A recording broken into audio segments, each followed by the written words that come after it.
Fandom series created by Temple of Geek. At the core of the project is the importance of telling the stories of women who have found inspiration, growth, and power through fandom. My name is Jenna, and in this episode, we're talking with Hashira Hero Cosplay. How are you? I'm good. How are you? I can't complain. It's nice talking to you.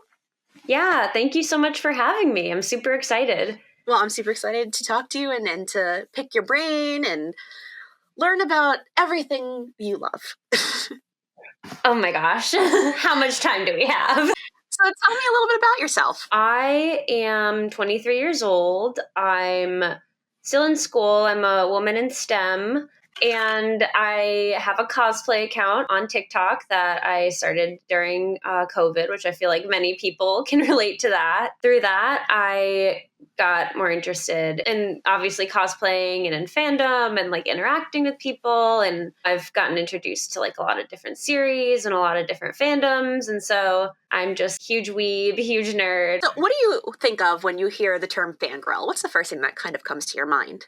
I kind of have a twofold answer to this because I think that when I call myself a fangirl or call like my friends a fangirl, it's in a very like positive connotation. Like, oh my gosh, we're such like fangirls, or oh my gosh, I'm fangirling over Dobby in today's My Hero Academia episode. And just I think of someone who's really passionate, excited, knowledgeable, and just like has like that energy, that intensity, that excitement, and that love for something that's so pure and just brings so much joy. And it's kind of infectious, you know? So if you hear someone ranting about like something they love or talking a lot about like this fandom or the show that they just started, it's infectious and you're like, wow, that's so cool. Like you can tell how much joy you have and how much love you have of that thing. Unfortunately, there's the other side of it, which I think it's gotten to be less of a, I guess not derogatory term is the wrong word to use, but it's gotten to be less of kind of an insult since I started getting more involved in fandom. But like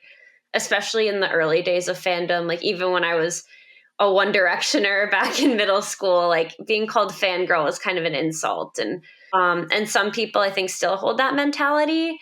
I'm glad to see where society's moving in the direction of kind of realizing that that view is the term fangirl is not only like sexist, but also just kind of like tampers people's spirits. That's actually how I feel as well. Like I feel it's a knee-jerk association with that word is kind of you're too intense, you're over the top. But I don't understand exactly what is wrong with being passionate about something, and I think that as people in fandom, we're kind of taking it back now. Yeah, exactly. I see that now, and that's what's like really makes me happy, especially like again thinking back to when I was in middle school or like when I was younger and you know, in fandoms, I would be so embarrassed for anyone to find out that I really loved like Supernatural or like Doctor Who or anything. I'd be like, oh my gosh, this is just a me thing. Like I'm keeping this to myself. And it can feel kind of isolating. So I think reclaiming the word is like really nice because you get to be like, yeah, I'm going to wear my sweatshirts out in public and people like if they come up to me and they're like, oh wow, I recognize that, it like makes me happy as opposed to like, oh, like I'm gonna make sure no one knows that I like this because that's cringe. It connects you, like you see somebody, they have something in common with you and you're able to have a real life conversation with them and relate to people on a different level. Exactly. What were some of your first fandoms when you were younger or growing up? I was an interesting child. We didn't have like cable or anything or like really access to like much of that type of media. So I remember whenever they would air Teen Titans, they would air it like one day a week. And I remember watching that and just loving that. I think when I was 6, I went as Raven for Halloween. That was definitely one of my first. And then Harry Potter really did set it off for me. I think it was the first time I really knew what fandom meant because I had a couple friends in elementary school who started reading it and they're like, you should start reading it. And I do remember like checking out the book from the library and reading it and, you know, going to school and talking about it with those friends and seeing how popular it was. And then some of the movies coming out and like, you know, waiting in line for the movies. And so that really did like introduce me to the concept of fandom and the concept of like a bunch of people getting really excited over, you know, a series or piece of media. Now it's a very complicated relationship. I look back and I'm like, well, I'm really grateful for like the way it progressed me into like loving things. It was definitely something that a lot of us growing up first were able to see a shared interest in a big pop culture. It was kind of like what I imagine how, when Star Wars came out, you hear people would be online for Star Wars in the 70s forever. It's kind of like how I'm a little older than you, but our generation learned about this kind of hype. It's just really cool to see how I think like those fandoms evolve and people even kind of move from fandom to fandom. Yes. I do feel like a lot of people who started out in Harry Potter are now like in the anime fandom. I know you're a big anime fan. Did you get into that when you were younger, or is this like something that was a more recent trend for you? It's actually very recent. One of my friends was an anime fan, was kind of getting back into it during COVID, and they had watched My Hero Academia, and they bullied me for like months. Like, I don't know, this doesn't seem like for me. Like, I don't have any idea like what it's about. Anime I didn't watch until the past like maybe 3 years. I was reluctant only because, you have that connotation that people would associate with weebs. And now it's changing, and I love seeing that. So it's kind of that same thing where I had definitely let some of those like preconceived notions of like, I don't know if I want to watch this. And then finally I gave in. Now here I am. What about fandom in general inspires you? I think kind of going back to what I was saying earlier, it's just that ability of people to be like so unapologetically excited and passionate about things. I really appreciate people who are like genuine and passionate. That's like things that I look for in people and friends and partners. Like the ability of people in fandom to be like, yeah, this is me. Like, I love this. Like, these are my opinions. Like, I'm going to get super excited. I'm going to dress up. I'm going to like, rant about it on my Instagram story, like be super excited. That type of stuff I think is really inspiring to me and brings me that like sense of peace of like, okay, cool. Like, I can do this too. I can be excited about things and I can show like my passion for things, and it's cool to be that excited. And so that's really like what I love seeing. Do you feel like embracing your inner fangirl has changed your life? It really has made me more confident. Like I said, when I was younger, like I was always afraid of being made fun of for being nerdy or being in a fandom. I was afraid of as being thought of as weird. And so, it was more something that I hid, and then I was like, oh, I don't want people to know that I'm like into this. And I, would be afraid of people finding out, or I'd be like, not talking about it as much unless I was with people I trusted. And, as I've grown, and especially now, I really think it's made me more confident in who I am and in being able to express my emotions. And I'm still an introverted person, I think, at heart, but I think it's made me more of an extroverted introvert, where it's easier for me to say like, okay, who cares if someone thinks this is cringe, or who cares if someone thinks that's weird for you to like be super into anime or whatever. Like, I really like it.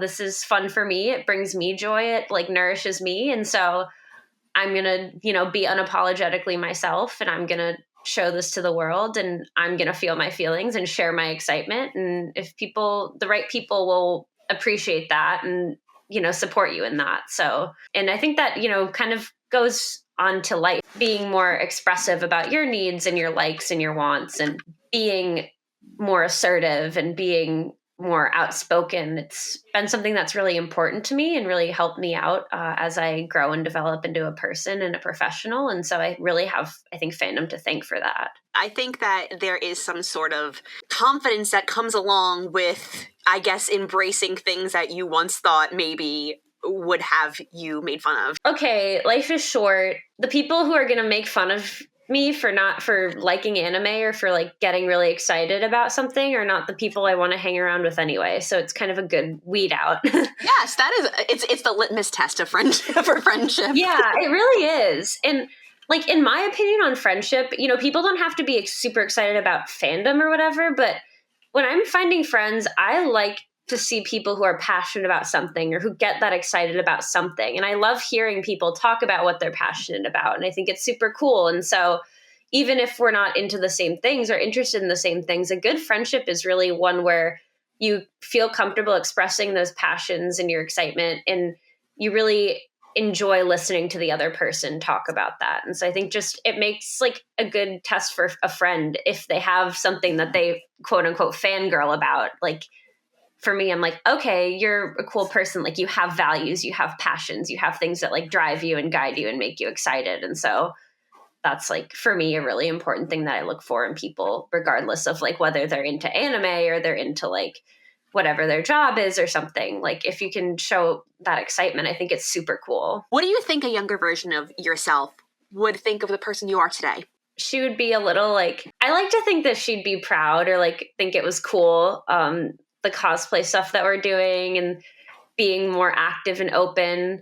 I think that, you know, again, kind of going back to that confidence, I think that it would be cool to like be able to show a younger version of myself, like, look at how like confident we are and like, look at we're doing what we love and like we're, you know, successful like in the way we wanted to be. And we're like, you know, kind of balancing like that part of life with like the professional part of life. And like we have friends and like people we can share our interests with. And I think that would be a really like, I think if I was younger and was able to like see that, I think it would give me a lot of hope for like the future. So you are, as we've touched on, you're a cosplayer, you're a content creator on TikTok, Instagram.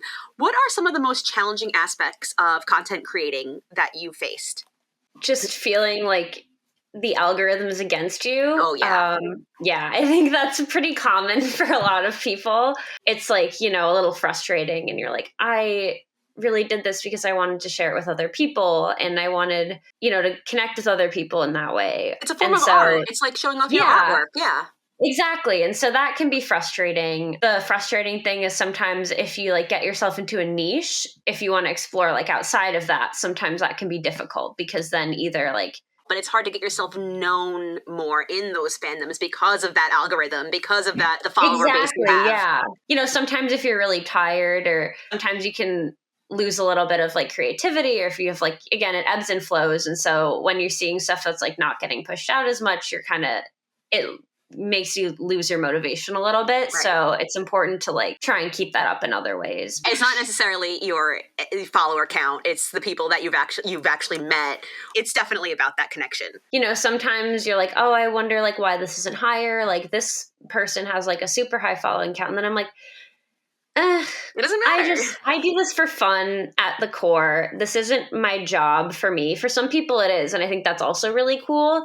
But for me, this is a hobby and this is something that I do for myself. And so it's also challenging to remember that. And that's something that I really try to work hard on. A successful cosplay or successful video is one that I enjoy and that I feel proud of. So I think that you have to remember that if you are somebody who's getting into cosplay or starting to post things online, I think it's very important to remember that you're at the core, you're doing something that you love.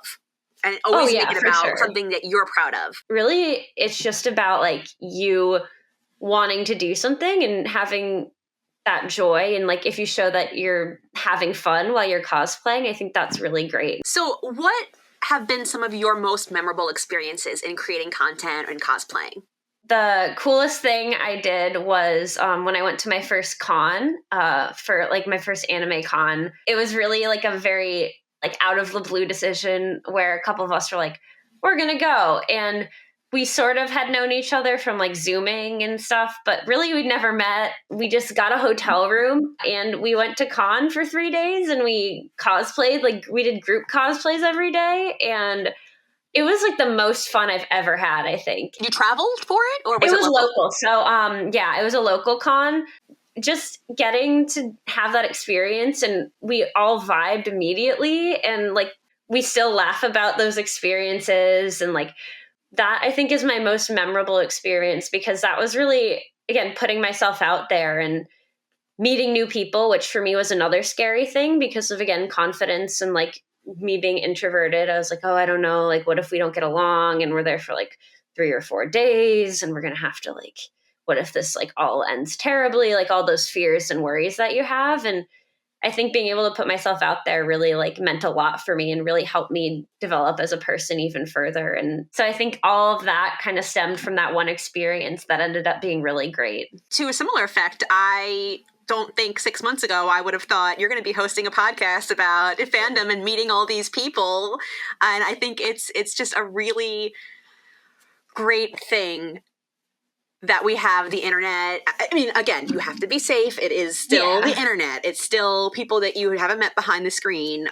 But I don't think I ever would have imagined that. Hey, I'm sitting here talking to you now about fandom. It's so much fun. For sure.